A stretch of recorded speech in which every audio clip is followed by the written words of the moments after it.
We anticipate in the next 10 to 12 years, approximately 86 million Hispanics coming into the United States and 41 million Asians. You have been the majority minority for 400 years in this country. You have been the number 2 population for 400 years. You're going to get kicked out of being number 2. You're going to go down and become number 4. Now, common sense, even a third grade education would tell you, if you didn't get anything when you were number 2,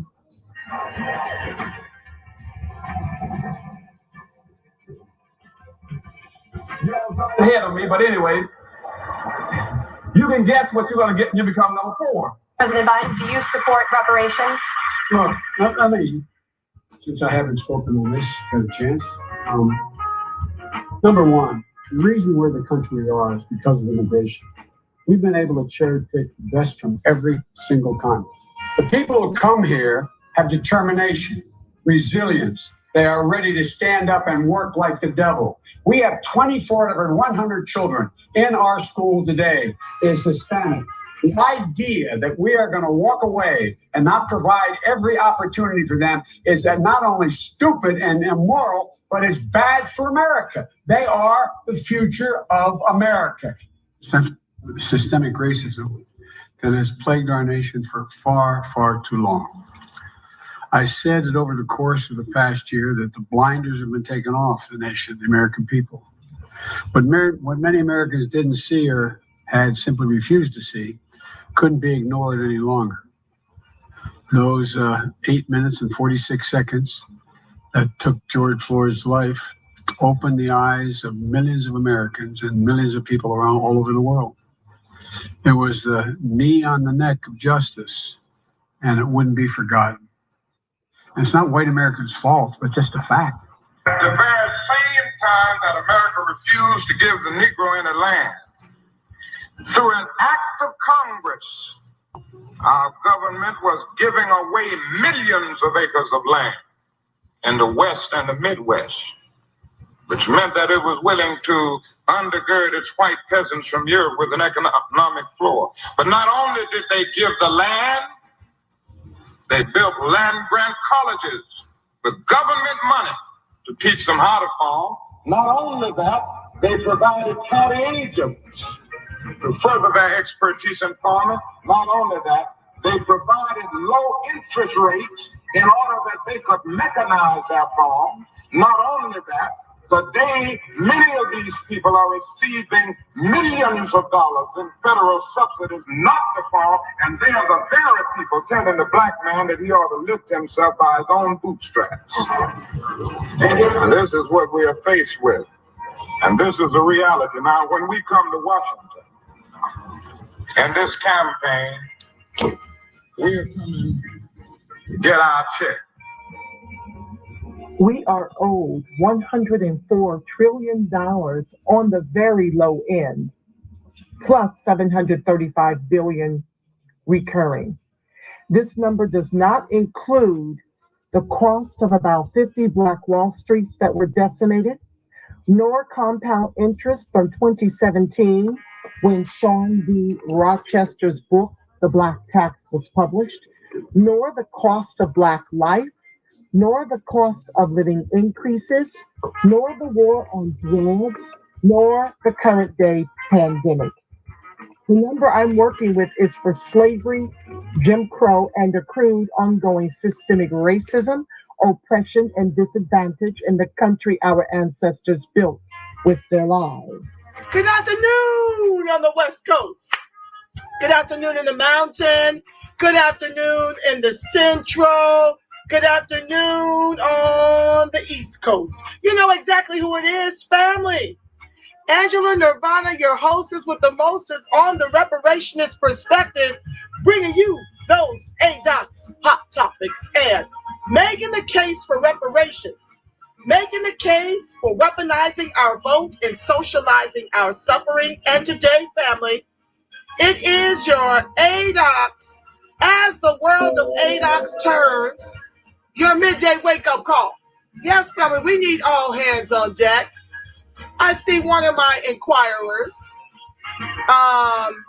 asking about ADOCS and its meaning. What's up, Brian C. Johnson and Reginald Morton? Thank you so much for joining the live. And for those of you who have yet to chat that you're here this afternoon to get your midday wake-up call, welcome to the live. So Reginald Morton says, ADOCS?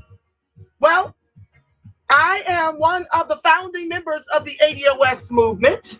ADOS SoCal was my chapter that I co-founded with LA. And since Yvette Carnell has decided that she wants to do something altogether different than what I intend to do, which is to work with other grassroots throughout the country to get us the reparations we so desperately need. And we just couldn't have a meeting of the mind, so she's gone off to do ADOS Foundation. I, in turn, am a proud member of the Reparationist movement at large, which is a coalition of a bunch of grassroots fighting for reparations for American descendants of chattel slavery.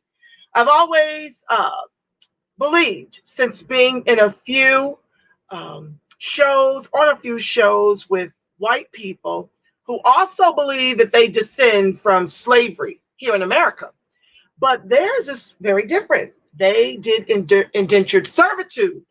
So I include chattel with the permission of Ted Hayes, who is a civil rights leader and homeless rights advocate. Here in Southern California, he gave me permission to use ADOCS because the C is for chattel, which white folks can never claim to have suffered or endured. Theirs was indentured servitude. Ours was chattel. And so this is a better fit now that I'm no longer a part or associated with the hashtag ADOS HQ Foundation, whatever they call themselves. I work with a lot of people throughout the country to get our much needed reparations throughout the country. And I'm proud to do so as the reparationist movement. And the show is appropriately titled The Reparationist Perspective, the way I see it. I always bring you articles that the rest of social media nor mainstream media are addressing. They may touch on these things, but it is imperative that you understand the current events and politics through an ADOCS lens, or else your people will perish.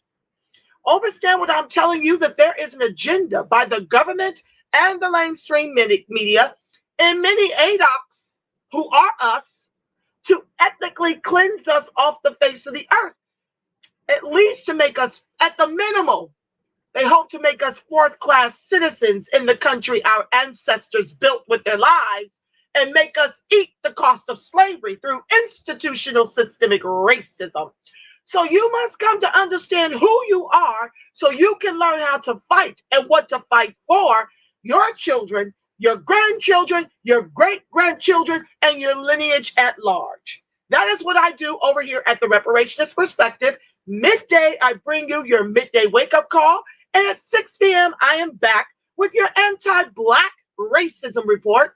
Since the mainstream media and Biden like to weaponize what's happening to Black lives at the hands of the race soldiers whom they hired on every police force throughout the country to execute us, the government and the mainstream media are weaponizing that to give Asians protections and $80.5 million for their COVID relief. Even though their median national income is $87,000 to our median national income of $41,000.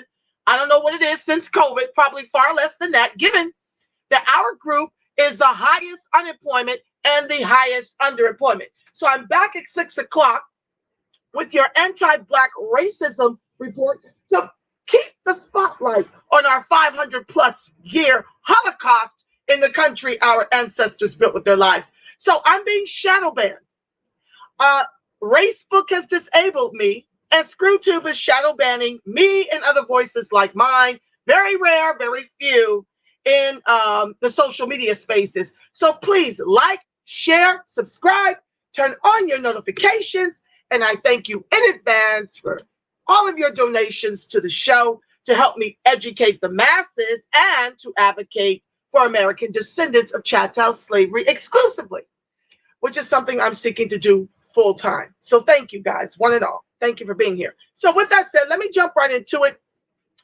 The people that I've hired to help me put together the website to archive all of my videos so that in the event ScrewTube decides to do as Racebook has done, totally disabled me, I'll have all of my videos archived. I've got about 10 different series that I'm working on, and that's going to be a website that's going to be paid subscription. You'll pay so much per individual playback, and then you'll pay to have access to all of the series over on the repperspect.com. That's in the works. But in the meantime, I'll be coming over here live, but there's going to come a time when I'll only be live, and then these are going to be parked on my website for your viewing pleasure, where that's going to be, like I said, contributions to be able to watch my materials. That's what I'm working on. Okay, so let's get into it. For those of you who are here, I don't want to belabor you, but like I said, my partner who is trying to help me with the website is telling me not to give away the farm, to just do 45 minutes to an hour and be out. So I'm trying my best, but I was born to talk. Let's see how well I fare today. I give my heart and soul to every episode. I don't know how not to, but I'm trying to do a new thing so that I can be paid for my content. Let me stop the screen. It's a lot of work. I don't know if you've ever done a show or produced a show, but it's a lot to prepare for these shows, and I need support. Reparations bill tests Biden and Harris on racial justice. So I'm going to dig into this article, and as usual, I'm going to try to pump out 3 articles within the hour. So you can chat amongst yourselves, but I'm going to try to deal with this. I'm going to try to deal with closing the racial wealth gap. There's an article that says we need to tax the rich to get our money back. And I'm going to try to get to an article about, where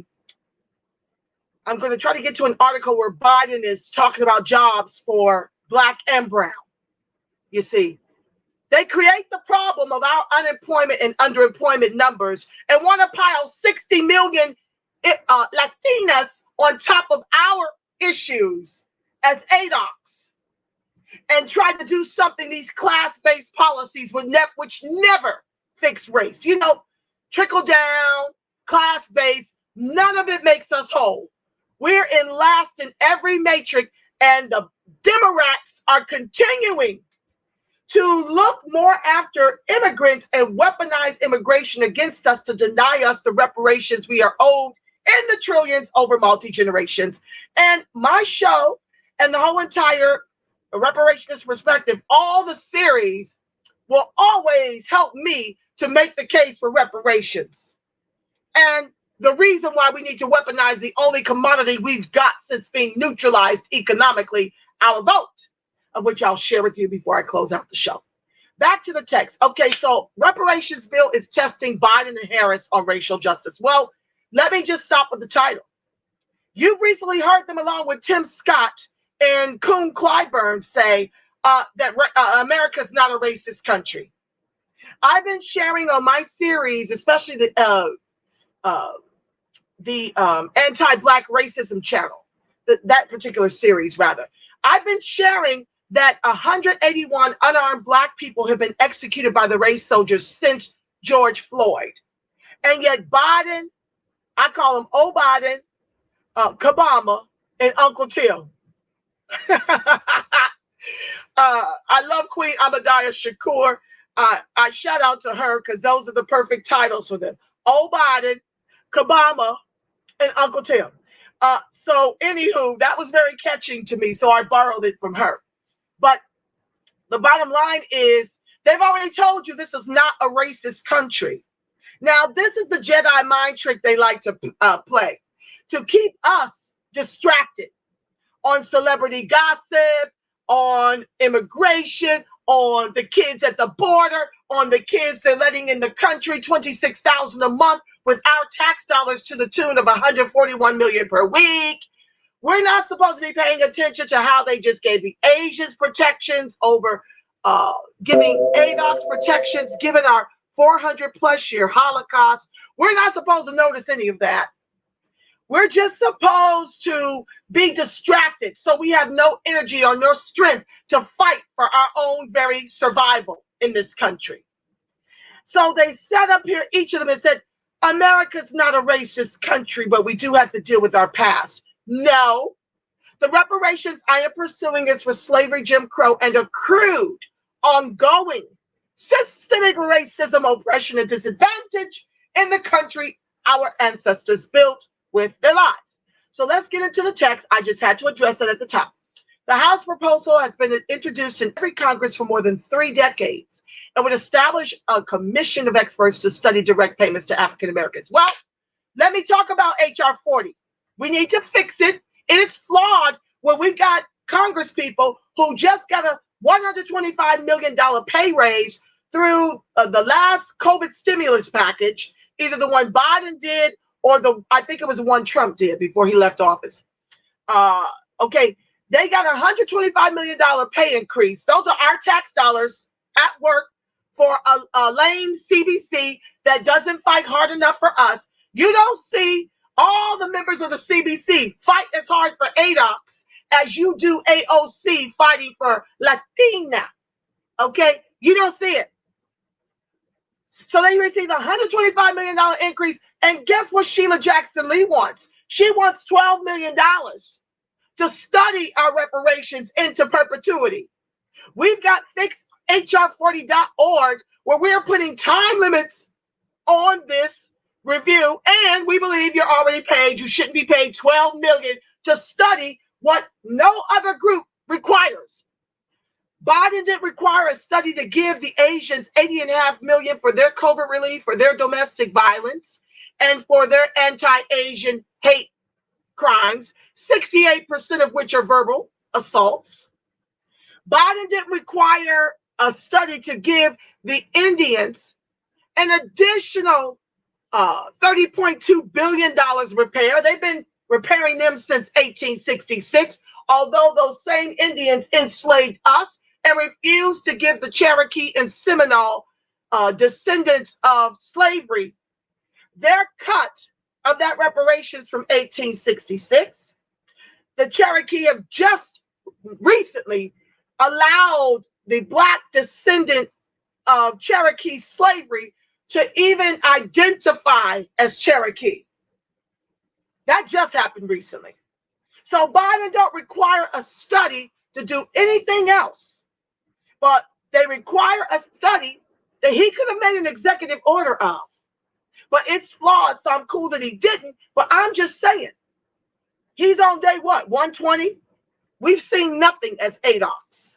So I'm here to tell you this bill needs fixing. We need all hands on deck at fixhr40.org and to sign whatever petitions you see circulating as well to keep our foot on the necks of the CBC to change the conditions, because they also want to give us a cashless reparations. They gave cash to the Jews whose Holocaust we had no participation in. I mean, not on the front end. Like underneath there, we played a role. But we didn't owe them money for that. They've already received billions from Germany. Okay? But Obama, and Obama is what I like to call him, he gave 12 million when he was in office, probably more than that. A 2013 report I read, I was able to add up, do the numbers. They had received 233 million towards their Holocaust and armies. I could not find any additional spending from 2013 through 2021 when I know for a fact that during Obama's tenure, he gave them 12 million. So everybody gets cash. And rumor has it that the Japanese want more than the 20K they were paid. But when it comes to ADOCS, HR 40 study is required into perpetuity. And we're expected to pay $12 million and more, depending on when they decide to end it. Okay. Anywho, back to the text. This is why I end up being an hour on every article, because I got to tell you how I see it, the puckery. President Joe Biden supports the idea behind the bill. This is the same president that said nothing will fundamentally change once he got into office. And It's not his fault that we were enslaved. Get over it. I'm paraphrasing, but basically he said he didn't enslave us. He doesn't owe us. Take it up with his dead ancestors. That's what I heard. He supports the idea behind the bill. Why? It's empty. Of course, many people support it. After the movement, the reparationist movement, formerly the ADOCS movement, after we came for their jugulars in social media, that was the only way they took the bill out and dusted it off. It's gotten more activity since our engagement in 2019 than I've ever seen in the 30 years they've been working on it. With Narcan and Cobra, which are Pan-Africanist and want to give our repair to everybody. I'm not really stuck on it. I just want it done in the trillions over multi-generations. I want ADOCS to get those checks. You got to choose your battles, family. It's about 10% of them, maybe more. About, let's say, 15% of Black immigrants. The rest of us, the other 80%, is that right? 85% is ADOCS. So the majority of our people will get it. But I'm saying Narcan and Cobra are really trying to control it. Okay, so whatever cash would come out of that, they want to control that. Well, we're in absolutely no to that. We are the ones. ADOCS deserves to be on the commissions, and ADOCS deserves to control whatever monies and extras come out of that. So it's easy to be about a bill that doesn't have any cash attached. Vice President Kamala Harris, who told you when she threw her hat in the ring on Martin Luther King Jr. Day on Howard's campus, said that she's not doing anything specifically for our group. Why? Because she's really East Indian Brahmin caste, which means she's white, married to a Jewish white banker, okay? Not wanting for a damn thing. We are the Dalits in her country, the bottom caste, the same as we are over here, the same as we are all throughout the world, you see. Martin Luther King Jr. told us that when he visited India. Back to the text. So now she's weighing in. She endorsed it during her time in the Senate. Now, that means nothing coming from Kabama. We already know how she likes to be for a thing and then against it all in the same breath. That's why I call her Skamala the chameleon, okay? But that might not be enough to get a proposal to study reparations for slavery to Biden's desk this Congress. Now, this article is dated 2/17/21. Now, if you tell the American people, well, not American people, the American descendants of Chattel slavery, who 87% of our electorate showed up to give you the vote, to give you the White House. Thanks for having my back. I'm going to have yours. Why in the world couldn't you get this done your first 100 days? You certainly were able to protect the transgenders day one. You certainly weaponized what happened to George Floyd to give Asians protections in 80.5 million. But you can't come through the door, guns a-blazing, to approve our edits to the HR 40 and just give that an EO? Yeah, and it's not that you don't have the resources to pay us in the trillions over multi-generations. Look at how much you're spending on war. I didn't agree to that. Look at how much you're spending on the pandemic, the majority of which is lined the pockets of the government and foreign interest and lobbyist groups, not the American people. We're the ones dying disproportionately from COVID, but Biden chose to give 80.5 million to the Asians who can afford health care. Their numbers are nothing like ours on any front. Okay, so Skamala, I don't trust that she was for it because she could easily turn around and be against it, depending on what her white inferior puppet masters tell her to do.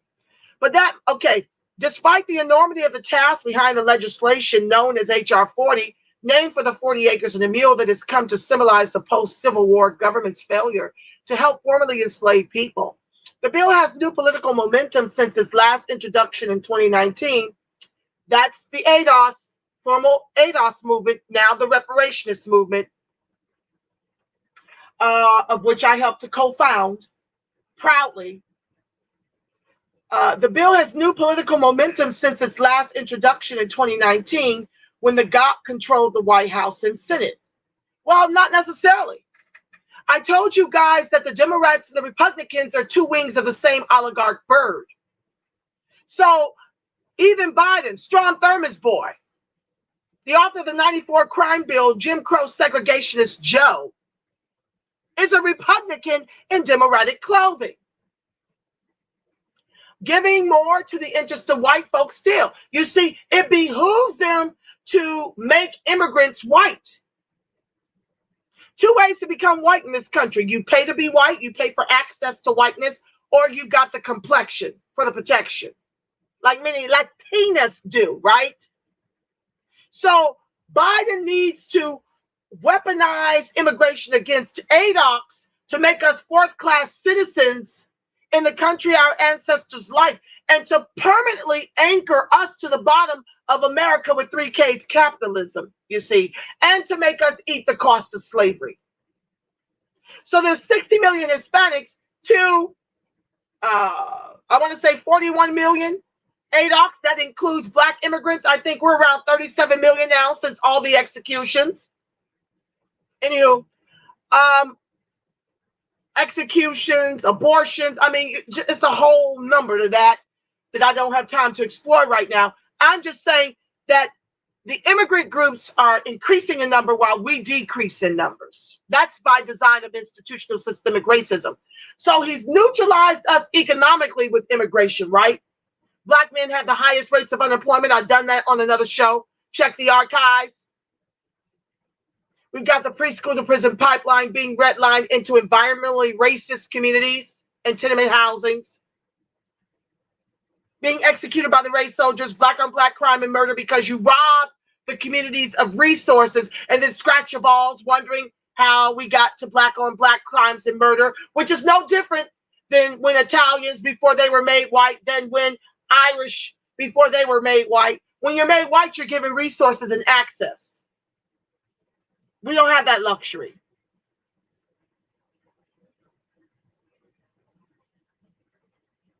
So I wouldn't get so invested in this having any political momentum, even though half the Senate is now Democrat, because 8 Democrats voted down $15 an hour minimum wage when the median home price is $340,000. So when you've been neutralized economically, you can't afford to go and get a college degree. And when you get a college degree, about the most you can hope for, many of us, it takes forever to find a job. So I know people with master's degrees that have had to go and flip burgers. Okay. When the pandemic hit, I had to go work for Instacart with my degree and my wealth of experience in corporate. Because why is that? Affirmative action serves white women first, immigrants second, and LGBTQIA third. Okay, so you can't count on the fact that we've gotten it this far for it to do anything over the next 4 to 12 years, which is how long the Democrats are intending to stay in office. Anywho, back to the text. It doesn't matter who's in control. They're both invested fully in us remaining the anchor of their capitalism, because capitalism requires an anchor, and they decided over 500 years ago that would be us. That's our fight, to not be tethered to the bottom forever into perpetuity. This is why they killed Martin Luther King Jr., because he was fighting for the reparations check his last 3 years on the planet. They didn't come for him until he came for that bag.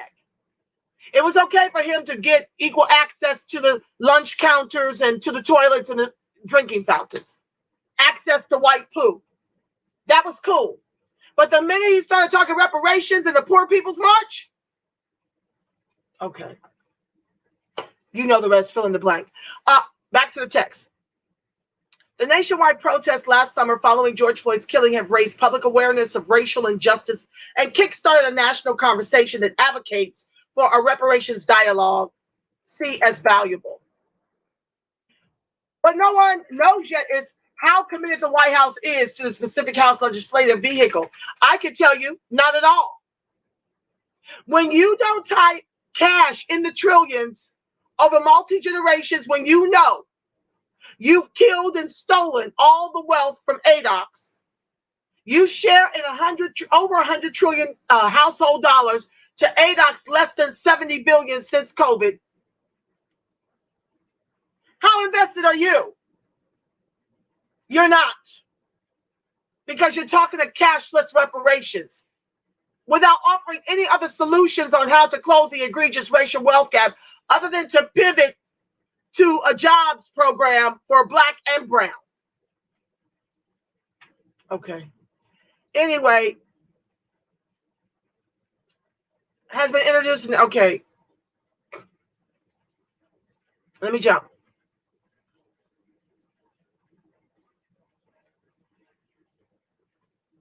Okay. Which has been introduced in every Congress for more than 3 decades and would establish a commission of experts to study direct payments to African Americans. Interesting, because every time I hear them on them hearings, they'll talk about no cash. Even Nina Turner has gotten in on the no cash song and dance. Huckle Buckle Shuckle Shuffle. She's gotten in on the cashless reparations shuffle. And I used to really like her. The Senate introduced a companion bill for the first time during the 116th Congress, prompting a number of presidential candidates, including the California Senator Harris, to throw their support behind it.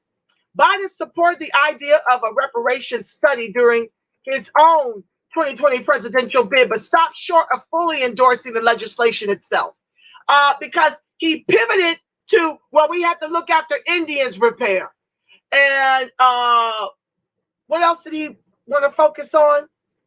He says we got to look after Indian reparations. And when asked about it during the debates, you heard it on the top of the show, because I run it every show to remind you that when he was asked a question on reparations during the debates, he pivoted to how much a contribution the Latinas have contributed, the Hispanics have contributed to this country.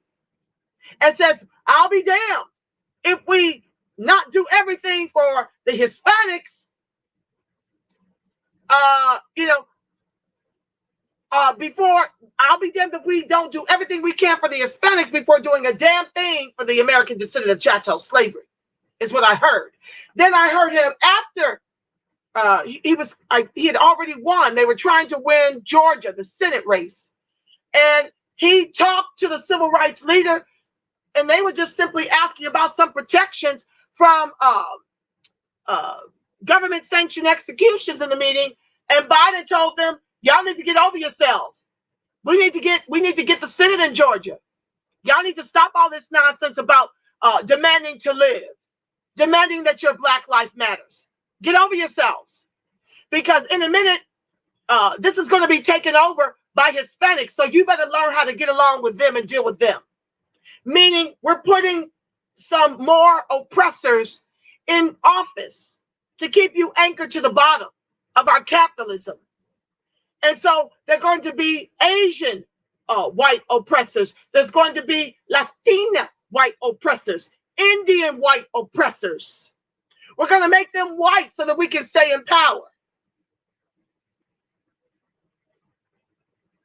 That's how eager they are to cut the reparations in the trillion over multi-generations. If it took us 500 years to get here, it's going to take about 1,000 to get out. Dealing with them. Because not only will we have to fight to get the repair, we're going to have to fight to keep the repair so we won't have $5 white ADOCS, $5 Asian ADOCS, $5 Indian ADOCS, $5 Hispanic ADOCS.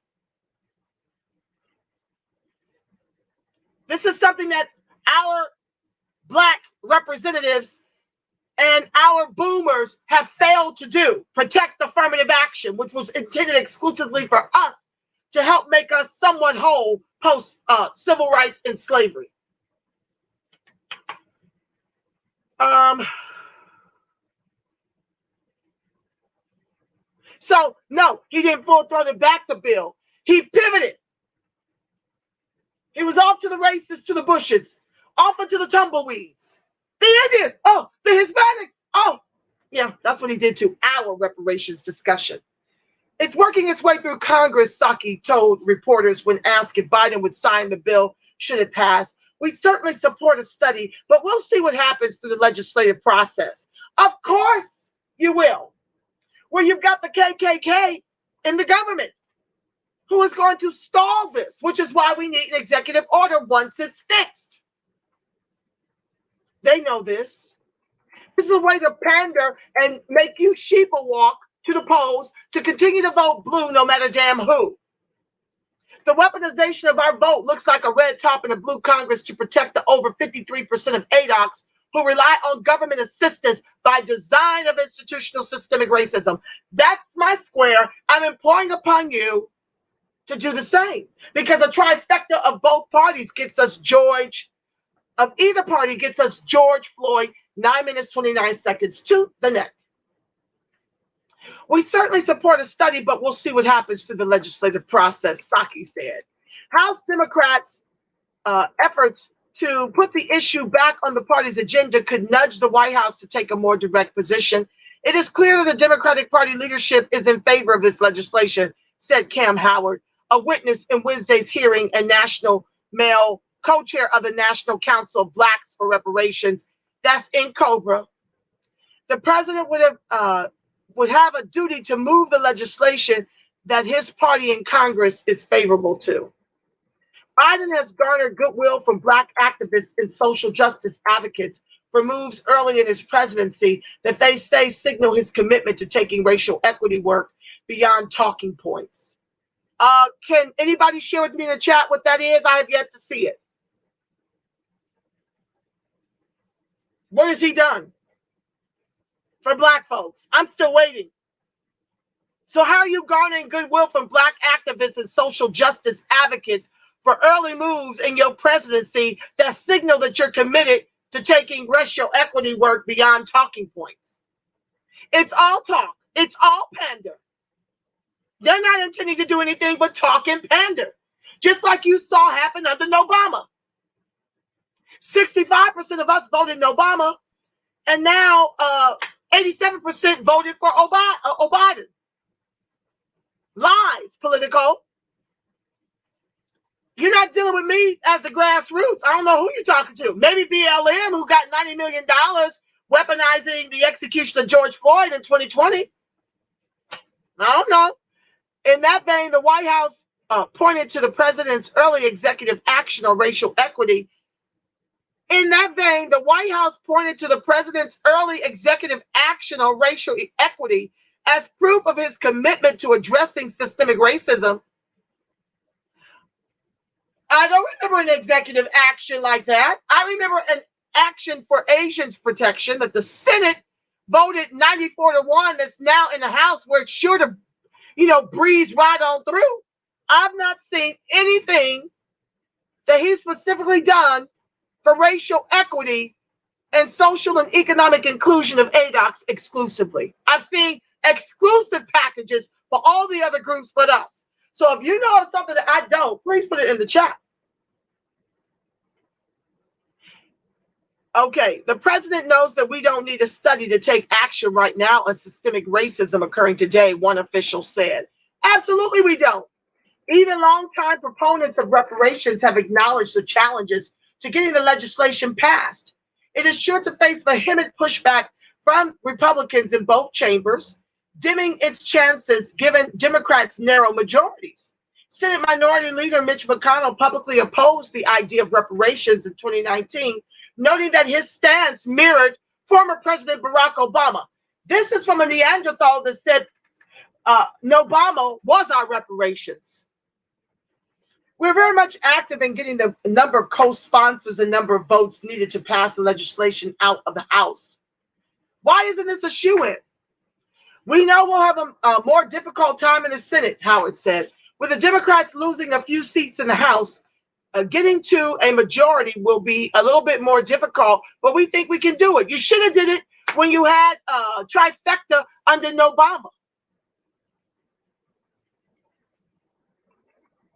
If the legislation passes, it would create a commission of more than a dozen experts to review the United States government's role in supporting enslavement of African Americans from 1619 to 1865 from financial and legal perspectives. It would then recommend to Congress ways to both educate Americans on the legacy of slavery and alleviate its harms. Lawmakers demonstrated varying degrees of understanding of the legislation during Wednesday's hearing. A handful, including Reps Burgess Owens and Tom McClintock, both Republicans, said they oppose using taxpayer funds to distribute reparations, which falls outside the bill's current scope. Well, if you just put a tax on the rich, we wouldn't have these issues. We're going to read that next.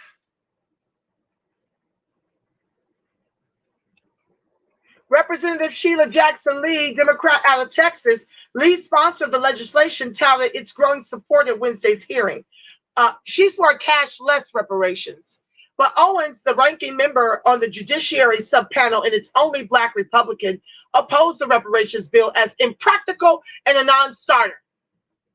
Of course he would. He's worth millions. This is what I'm telling you about American descendants of Chattel slavery, who are part of the top 10% of Black folks that share in 2.3 trillion.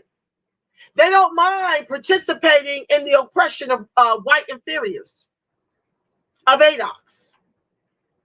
Owens said he saw reparations as a quasi-socialist redistribution of wealth program and instead proposed changes in education and healthcare policy with a focus on Black youth. Isn't that what they did with our affirmative action, which is why we're on the bottom in every metric?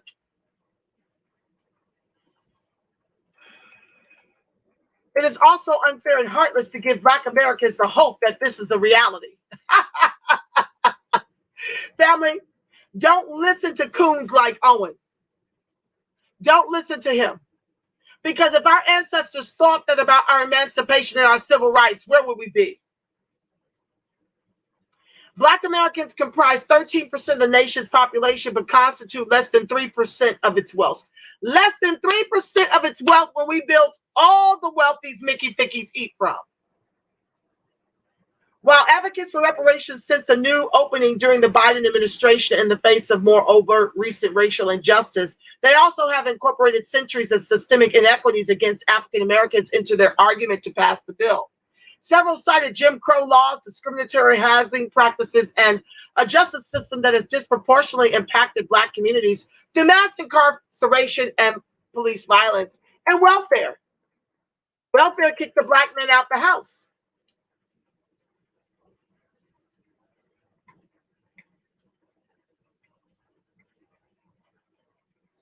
Excuse me, family. I was getting parched.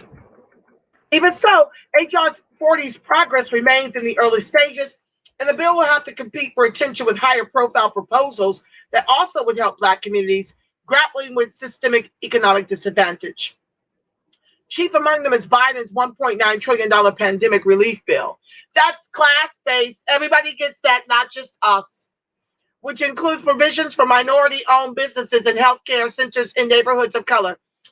These are curse words to the ADOCS. Minority and people of color. That generally means not ADOCS. That means everybody but ADOCS. Minority means white women, immigrants, and LGBTQIA. People of color means immigrants, not ADOCS. Democrats also have supported smaller scale solutions to take the place of direct payments to African Americans. Harris, for one, proposed a tax credit in 2018 that would provide financial relief to middle and low-income Black households. Not going far enough when a consortium of mayors say that you owe us 6.2 quadrillion. You owe us about 151 million or more per ADOCS.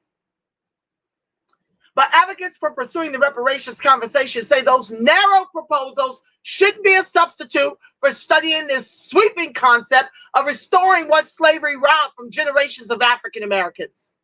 The coronavirus outsized toll on the Black population and last summer's protests have only added to their interest in pressing Biden, making H.R. 40's traction in his Congress a fresh test of the new president's commitment to delivering for Black communities. The remedy is very specific to the harms that have been experienced and that people are still suffering from, said Dryzen Heath, a program advocate at Human Rights Watch, who's set to testify at Wednesday's hearing. That hearing is passed. William Dare, and it was they got it passed, in that particular hearing, it did pass, barely. But now it's got to go, I guess, to Congress. I don't know. I'll figure that out and bring that to the show about where that H.R. 40 is at this stage of the game. Dr. William Darity A professor of public policy at Duke University, whose work is focused heavily on reparations, said that if Democrats' goal is to close the racial wealth gap, a handful of individual programs will not achieve it. That's one thing he said, right? I just am in total disagreement with his number. Darity says, we're talking about moving from about $2.5 trillion to $13 trillion in wealth among Black Americans. That's too low. I shared at the top of the show in my recording, which was based on Sean D. Rochester's book, The Black Tax, published in 2017, what we're owed on the low end is $104 trillion. So I don't agree with Darity's number. And then I told you everything else that's missing out the number. So if you want to hear, what I'm seeking to include, listen back to the top of the show or at the top of any archive.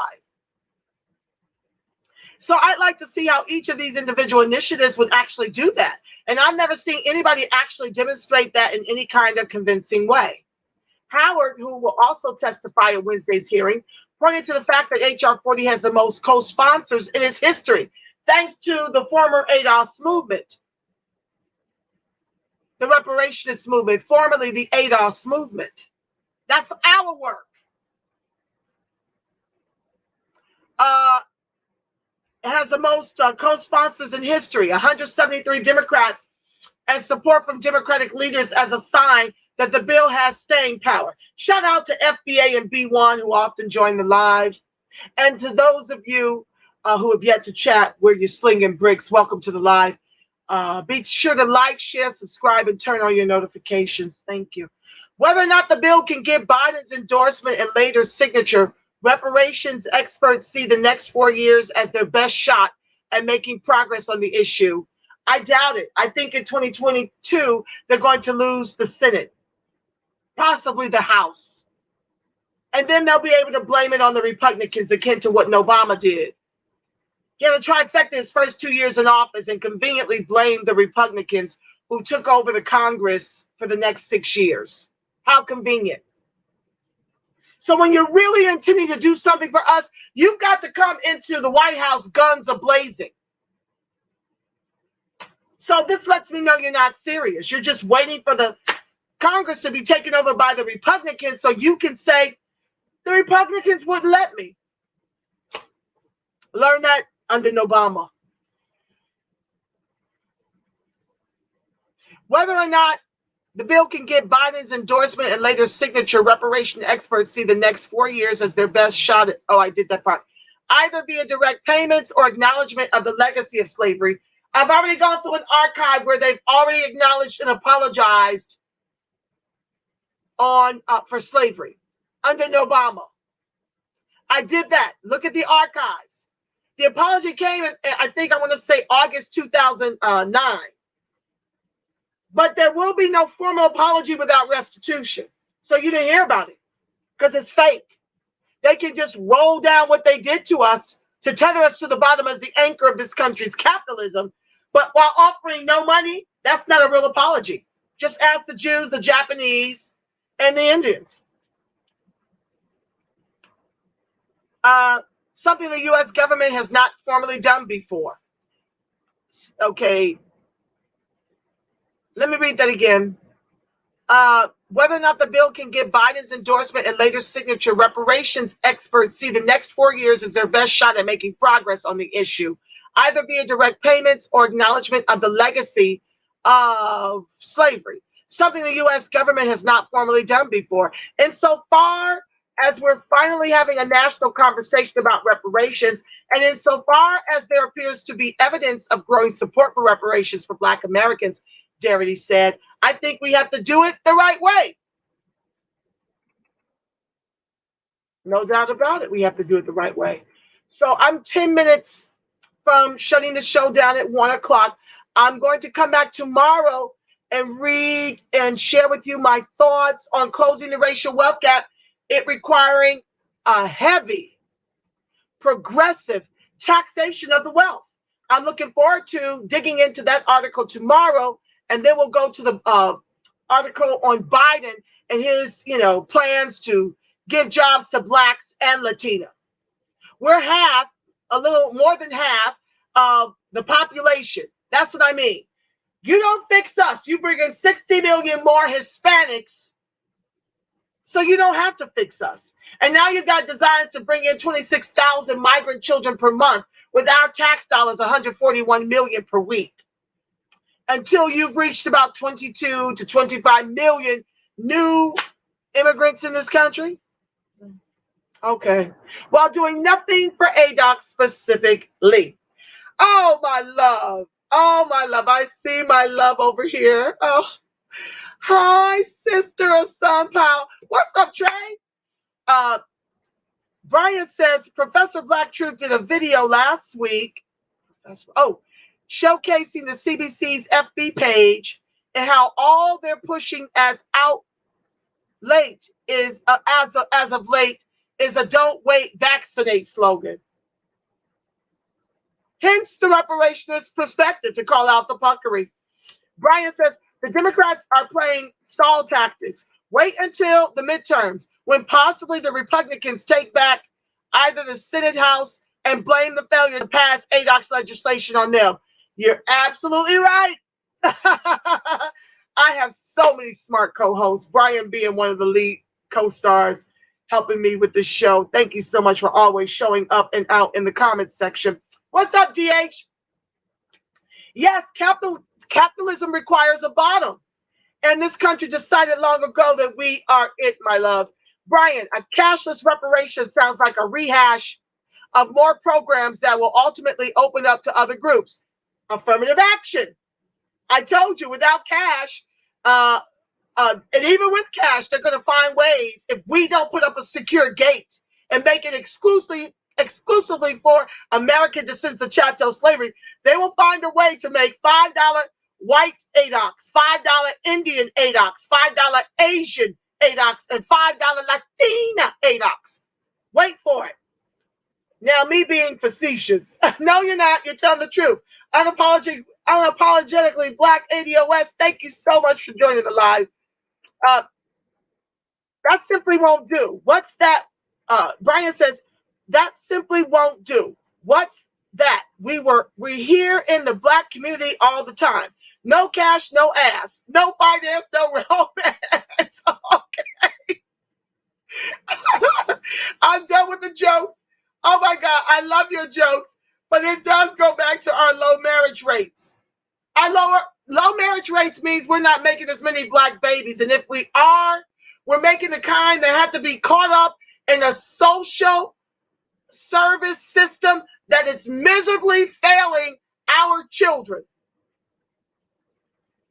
When you don't deal with this reparations and therapy for the traumas we've endured over 500 years, you get Makia Bryant, 16-year-old who had her chest blown completely out by the race soldiers after calling for help because two grown-ass ex-foster women came over there to beat her ass per the foster mama who told them to for not doing the freaking dishes. This is what happens when you neutralize ADOCS men and women. We need our Black men to have gainful employment so they can afford to get married and make babies legitimately under the auspice of the institution of marriage. We don't need agendas being pushed on us for transgender, LGBTQIA, the immigrants agenda, all the things that the CBC seem focused on, and now wanting to vaccinate us. When we know all too well what medical apartheid is for us in this country. That would be an absolutely no. In the words of the late, great Whitney Houston, hell to the no, no, to the no, no, no. Okay? Oh, a Sun Powell. What a privilege and an honor to have this sister over here in this space. She's one of the leaders of the NAASD, formerly the Assembly, formerly the ADOS movement. I'm not going to start no mess because she don't want to be part of no mess. She one of them legitimate chicks, child. She don't want to be dragged into the drama. I was born to be dramatic. So I'm on my square. Drama is my middle name, okay? I have a theater arts background. That's what I do. That's what I was born to do. Born to talk, born to be dramatic, and born to deliver a people. My people in particular. Hey, my sister, much love to you all for all you do for us. Darling, it is an honor and a privilege to be the voice of the reparationist movement. DH, in 2 years, we have another opportunity to send a message using down ballot to Congress. Not just down ballot, my love, DH. I am imploring upon each of you to do akin to what Dr. Charles Morris, a pastor of Abyssinian Church, implored upon our people to do many moons ago when we delivered Teddy Roosevelt the vote, and he dishonorably discharged 167 Buffalo soldiers for being wrongfully accused of executing a second white man, murdering a second white man after being quarantined in their barracks for being accused of murdering the first. Dr. Charles Morris said, you shot us when our guns were empty, and for that we're going to return the same by delivering a red top and a blue top of the ticket and a red Congress, this is when we were Republicans, to protect the Black South. I am imploring upon you to stop this nonsense not voting. That is baloney. These immigrants are out voting us. It is a problem. We have got to show up in record numbers and deliver a red top and a blue Congress to protect the over 53% of ADOCS since COVID who rely on government assistance by design of institutional systemic racism. So we must protect the Congress until we can replace the Congress and until the presidents and the VP are full-chested cash reparationists in the trillions over multi-generations. That's our square, and that's what I'm pushing out every show. The weaponization of the only commodity we've got left, our vote. In a minute, we won't even have that. Brian says, the only thing Biden and his cohorts are going to do is talk about considering studying and heavily meditating on addressing our issues. If folks don't wake up from this, they'll never. Let me tell you something. If folks don't wake up, we're done. We're being ethnically cleansed out of the country our ancestors built with their lives, while everybody else gets a bag. That's what the reparationist perspective is designed to do, to wake you up and keep you woke. Brian says they could also tax those banks and corporations whose inceptions can be historically linked to the economy of chattel slavery. I see you, Wall Street, all day, baby. But the government owes the biggest check. That we coming for them, too. You've got down here, Manhattan Beach finally transferring the property. Well, it's still in the midst of, it's been voted that, yes, unanimously, they're going to give that property that they stole by eminent domain from the Bruce family, ADOCS. Manhattan Beach, where the homes are worth a median price of $2.7 million. That's in the process of being transferred. We still got work to do. Don't get it twisted. I will be ringing the alarm when it's time to make calls to the Senate. Okay? So this is how we do. We help each other. We pick up the phone, make the calls, do the emails, do the tweets, do the Instagrams, do the Facebooks. We are all over it. And so we help each other get this work done. All right? Yeah, but the corporations will be getting their bill. Oh, yeah, everybody. Africa, Europe, everybody's going to get a bill. Hi, Trey X. All right, family. I'm at 12:58. Oh, my partner is going to be so proud that I did this in under an hour. I hope to see you guys black in the chat. I love that. That's Queen Amadah Shakur. I borrowed that. I hope to see y'all black in the chat at 6 p.m. for your Ida B. Wells 2.0 series presents anti-black racism. So much to share.